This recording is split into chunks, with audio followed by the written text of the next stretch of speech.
Hi, this is Denise Mathew, and today I'm going to do a video on how reflectors can learn to navigate their moon cycle. I've had a lot of people inquire about their moon cycle and how they can get started on it. So hopefully this video will help people navigate their moon cycle so they know exactly where the moon is going to be transiting and what gates it will be touching. And as always, questions are welcome, and you can leave them below or even inbox me, your choice. And one last thing, the principles that I'm talking about today are pretty much standard. So when a planet goes through a gate, it's the same concept. So even if you're not a reflector, you can use these principles to track your own transits to see what definition you get in your own personal body graph.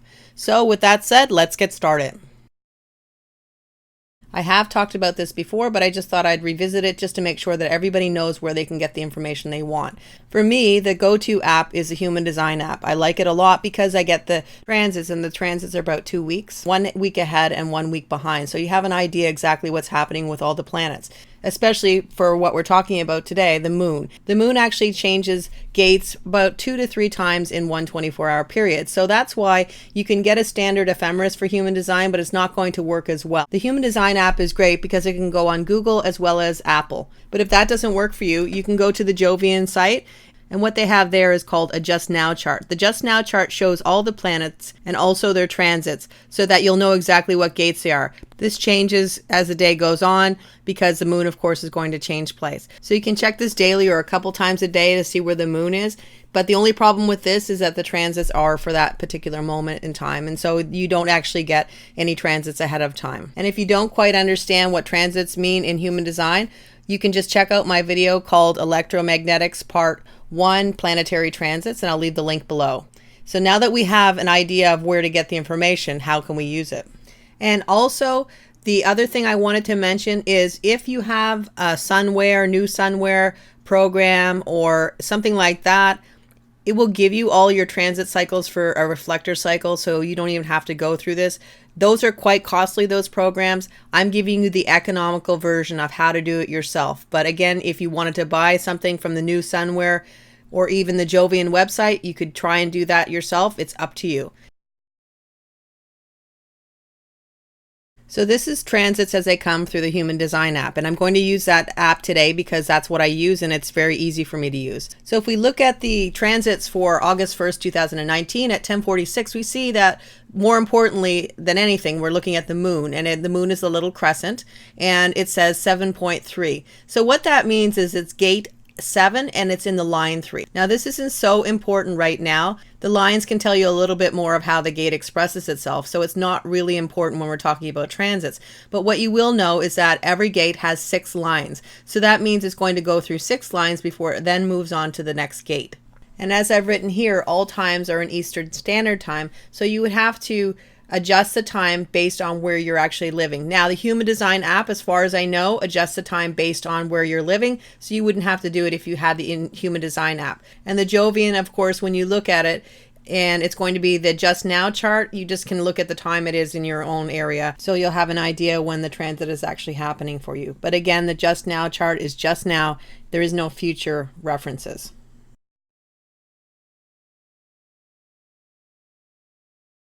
This is a Human Design mandala, and it has a lot of information, and usually what we see when we see a Human Design body graph is just the center area, and that's just the body graph.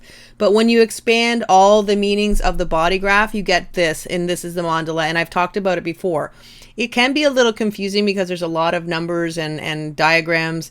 But more importantly for what we're talking about today is just showing you how the transits work. So if we're imagining that the moon is going around the complete circle in 28 to 29 days, then we see that now at August 1st, that the moon is actually in the gate 7. Now the moon is in every gate about 10 hours, give or take. So we'll know that the moon is going to be transiting the gate 7 about 10 hours. So after that, it's going to go in the gate 4, and it will do the same thing, go for about 10 hours, and then move on to the gate 29. And if you notice, it all goes counterclockwise. So that's the way the transits of the moon and pretty much any planets except for the nodes go. There are 2 benefits to looking at the mandala. One is that you'll have a heads up for the gates that are going to be transited. And the second thing is to know where you're going to start if you're thinking about starting your moon cycle. Now, there are two reasons to start a moon cycle. One would be just because you want to learn your cycle, to learn how the energy makes you feel, how it affects your chart. And the other option is when you're trying to make a decision. So, for instance, you have a job opportunity. Now, if you have the time to do this, it's ideal, but we don't always have the time. So you basically have to use it in your life the way it works best for you. But if you were in an ideal world and you had a job opportunity and you wanted to go through your moon cycle to figure out if you wanted to take that job opportunity or not, then you would look at the first gate that is going to be transiting for the moon cycle, for your moon cycle, would be the gate 7. It doesn't matter if the gate 7 interacts with your chart at all. What it does do is it gives you a starting point for your moon cycle, so that you'll know that when the moon comes back to the gate 7, you will have completed a full lunar cycle or a full moon cycle. So it's a marker to show you where you started and where you complete your moon cycle. And after your moon cycle is completed, then you would have the clarity you need to make the decision whether or not you want to take that job opportunity. But it also, as I said, allows you to get in touch with the energy that you're experiencing as your moon cycle progresses. Now, the big question is always, how can I use this in my own life? Because all those numbers are wonderful, but what do they mean? And also, how can you navigate them so you know exactly when the cycle is going to affect you? Now, if we look at this chart, the first thing you want to do is look at all the gates that are defined. Now, all the gates that are defined are the ones that are in red or in black. We're not going to make a difference and talk about unconscious or conscious. For the purposes of your lunar cycle or your moon cycle, what's important is to know what gates are going to be activated in your chart. So how we do that is we take all the gates, and if you notice on the right hand side, I have all the gates that are in this chart, and on the left hand side, I have all the gates that will make a complete channel for this particular chart.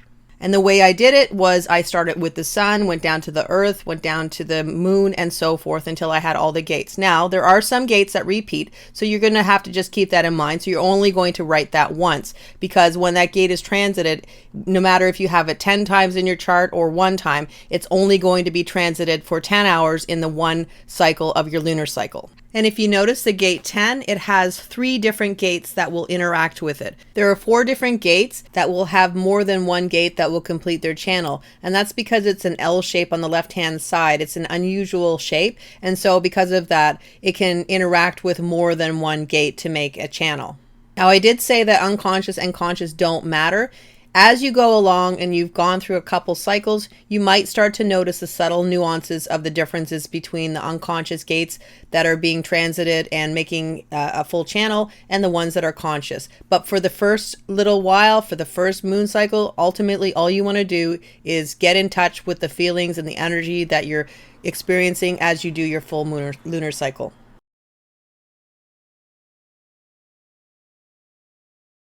So now what I've done is I've made a list of all the gates that when transited will actually activate this chart.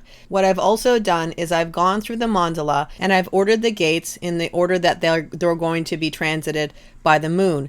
So now we know that based on this chart and the gates that are actually going to interact with this chart, the next gate that will be transited that will have any impact on this chart will be the gate 59. And then after that, it will be the gate 48. Now, there are going to be gates in between that, but I'm not going to write them down because they're not important for this particular lunar cycle or only important for this particular person. So that's the most important thing. Once you get it pared down to the gates that are only going to be important for you, you'll notice that there's a lot less. So if you look at this particular chart, there are actually only 20 gates that when activated by the moon will actually affect this chart. So you think about if there's 64 gates, you're only really getting 20 that are of any importance. So the lunar cycle, there's going to be a lot of days that are not going to be as impactful. So that's why it's important to know that the days that are going to be impactful and to have a journal and to have an idea of exactly how you're feeling, how the energy feels, and basically how it's affecting you for that particular time period.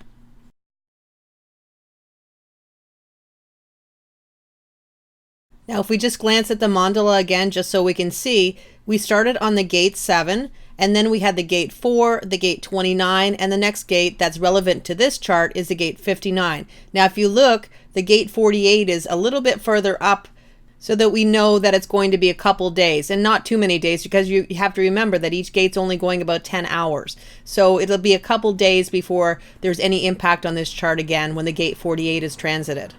And also something to keep in mind, I'm talking about August 1st as if I'm starting the beginning of a month. That is just coincidental. You don't have to start at the beginning of a month, the end of a month, the middle of the month. You just start anytime it feels like it's the right time. If you have a decision or you just decide today I want to start my moon cycle, it all is perfectly fine for you as long as you do a complete cycle. So now if we go back to the gate 59, and we can see that the transit of August 2nd, 2019 from 9:47 Eastern Standard Time, and then if we look at August 2nd, 2019 at 5:58 or 17:58, we see that it's in 59 line 6, and then at 18:59 or just around 7 o'clock, we see that it's gone to the gate 40. So from 9:47 thereabouts to about, I would say about 6:30, because you have to remember that from 59.6 it's going to take a little while to get to the 40. I mean, it doesn't really matter that much. I mean, it's just a couple minutes, but around that time is when the gate 59 will be transiting. So that would be something that you could maybe journal and decide, how am I feeling? Does it affect my chart? Based on this particular chart, your chart might be different, so it's not always going to be the same, but based on this particular chart, this will give definition. And let's look at exactly what that definition is. So now we can see exactly what the gate 59 will do to this chart. So we see that the gate 59 will connect with the gate 6, and it will give definition, or it will complete a channel between the sacral center and the emotional center. Now, for anybody who's not a generator type, who doesn't have a consistent amount of sacral energy, then this could be a time when their energy is a little higher and they can get the errands that they want to get done that particular day. Now, what I'm talking about is physical energy. This is also called life force energy. This can be sexual energy. This can be anything that we do to allow ourselves to survive. That's what the sacral is all about. So when that's defined, then that will give that type of energy. It will also give definition to the emotional center, and usually when we get definition to the emotional center, we see that we might have some more of an emotional expression in that particular time or that day. But having said that, because the 59.6 is what's called the tribal wave, then that's a different type of emotional wave, and it's more of an emotional wave that is triggered by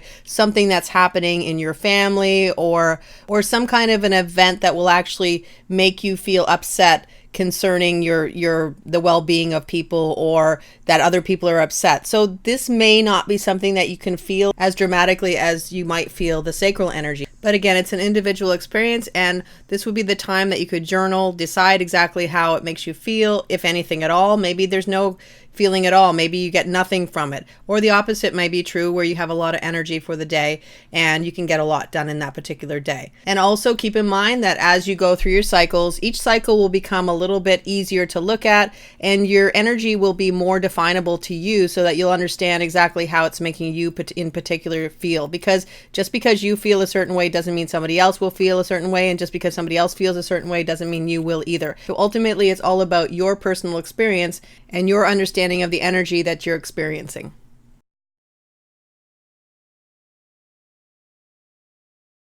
Now, if we look at the mandala one more time, we can see that we're moving on from the gate 59. We have several gates in between before we hit the gate 48. Now, the gate 48 is only relevant to this chart, so that's the only gate we care about. So that will be the next transit we're going to look at now. So we see that on August 5th, 2019, Eastern Standard Time at 1:14 a.m., we have the moon transiting the gate 48.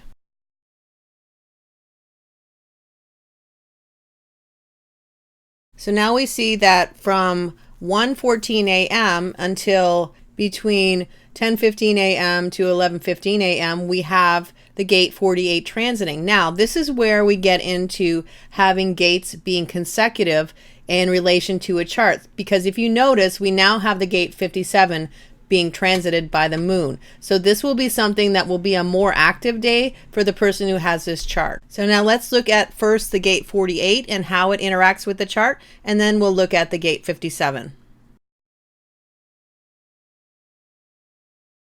So in this chart, we see that the gate 48 connects with the gate 16 and gives a complete channel between the throat and also the spleen. So now the spleen is defined as well as the throat.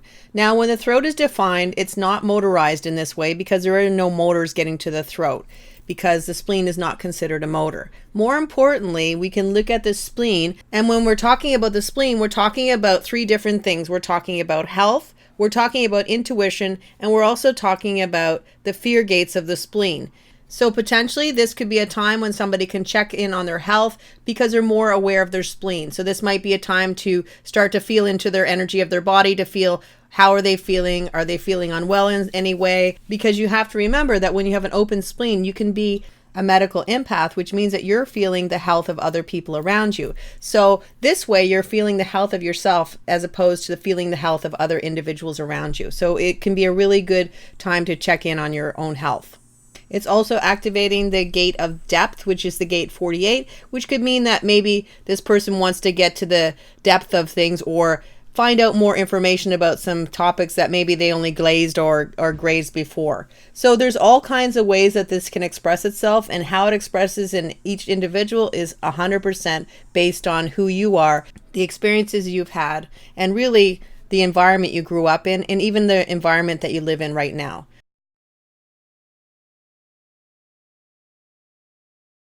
So now we already saw that the transit is going to go right from the 48 right to the 57. So this is going to be a more impactful day, or potentially more impactful day than other days, based on the fact that two gates are being transited that are important to the body graph of this individual. Here's another visual of the gate 48 and then the gate 57, and you can see that they're consecutive.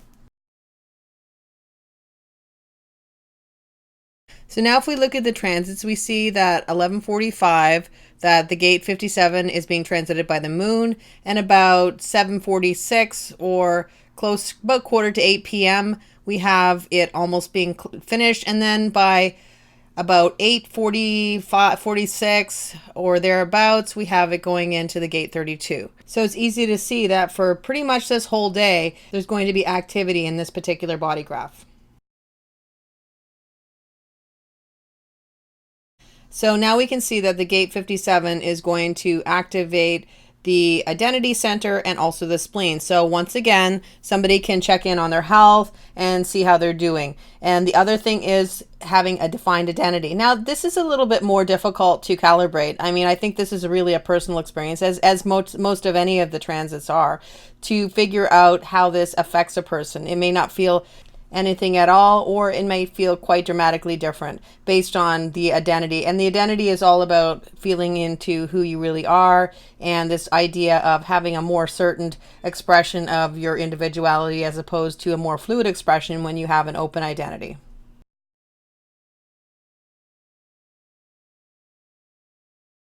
So now we can see that the gate 28 is the next one that's important for this particular body graph. And that's going to be transiting on the next day, on August 6th. So you can see that between August 5th and August 6th, there's quite a few transits that are going to affect this body graph. So it's going to be more possibly or potentially impactful than other parts of the lunar cycle. So here's another visual, just the mandala again. You can see the gate 48, gate 57, then you have the gate 32 and the gate 50 that don't have any bearing on this particular body graph, and then you have the gate 28 being transited. So now if we look at the transits, we see that at about 3 in the afternoon, 3 p.m. Eastern Standard Time, we have the gate 28 beginning to transit, and then you go right until about 1 minute after midnight on August 7th, and then you start on the new gate, which would be the gate 44, which has no bearing on this chart, at around 1:01 a.m.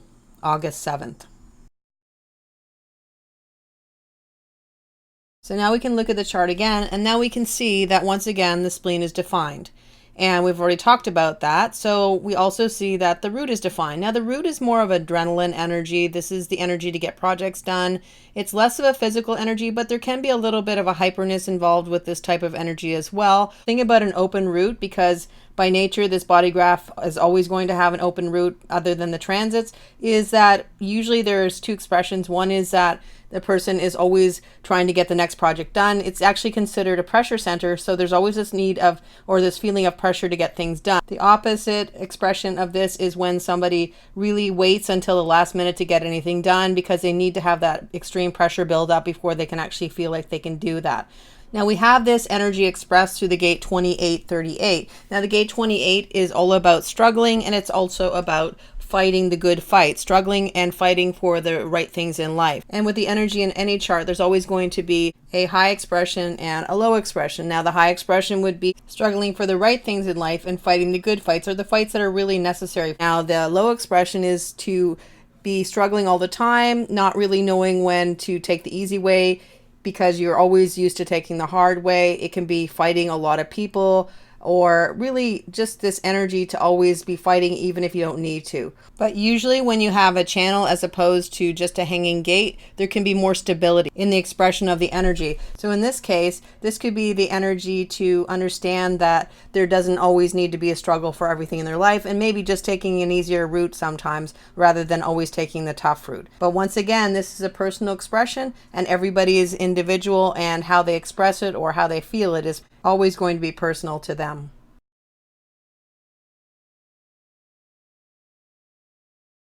And I'm going to do just one more of the cycle just to show you how it's done. And this would be, the next one would be the gate 34, and that would be transiting on just before 5 p.m. on August 8th. And just for a visual, if we look at the mandala again, we see that we have the next gate that's relevant to this chart would be the gate 34, but we've also already gone through the gate 44, 1, 43, and 14, and then we get again to a relevant gate. So now we see that we have the channel 3410 defined, which is going to give definition to the sacral, that workforce energy again, or that physical energy, and also the identity, which we've already talked about as well. So this is another day that somebody might have more energy. This person might have more energy to get their physical work done, to get their errands done, and those kind of things. And somebody who doesn't have a consistent amount of energy, anybody who's not a generator type, I mean, this can really be helpful so that they can get their things done, so they can burn the energy they need, and then they can rest afterwards. And it's always nice, if you don't have a consistent supply of energy, to really hit the spots of time that are going to be to your best benefit so you can get the most done, especially when you're talking about the transits of the moon, because, well, like I said, they're only about 10 hours. So I don't know if the energy sort of builds up for a little bit longer than those transits, and I think that's a personal thing that you can discover as you go along. I think the only thing that I can say is that would be those times of the transits, and then how it affects you and how long it lasts, or how short amount of time it lasts, would really be a personal expression based on how you feel and how you're doing with that particular transit.